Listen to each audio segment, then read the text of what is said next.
ஓம் கணபதியே போற்றி. ஓம் முதற்கடவுளே போற்றி. இன்று சங்கடஹர சதுர்த்தி. விநாயகருக்கு முக்கிய அம்ச நாள். வாழ்வில் உள்ள தடைகள் துன்பங்கள் நீங்கி செல்வ வளம் பெருக இன்றைய வழிபாடு மிக அவசியம். சந்திரன் ஒருமுறை சிவபெருமானின் சாபத்திற்கு ஆளானார்.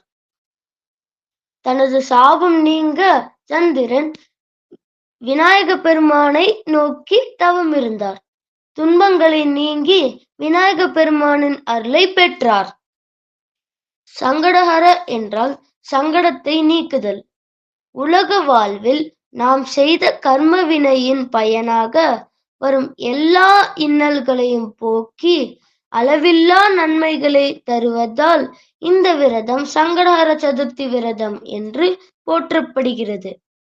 செவ்வாய்க்கிழமை அன்று வரும் சங்கடஹர சதுர்த்தி அங்காரக சதுர்த்தி என்றே போற்றப்படுகிறது. மற்ற கிழமைகளில் வரும் சங்கடஹர சதுர்த்தியை விட செவ்வாய்க்கிழமையில் வரும் சங்கடஹர சதுர்த்தி மிகவும் சிறப்பு வாய்ந்ததாக புராணங்கள் சொல்லப்படுகிறது.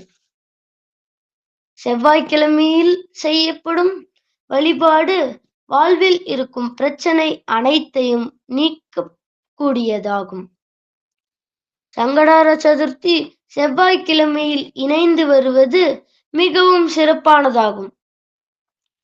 இந்த நாளில் விநாயகரை வழிபடுவதால் சந்திர தோஷம் நீக்குவதோடு அனைத்து தடைகளையும் நீங்கி சுபிக்ஷம் கிடைக்கும் என்பது நம்பிக்கை. விநாயகரை வழிபடுவோம், சிறப்பாக வாழ்வோம்.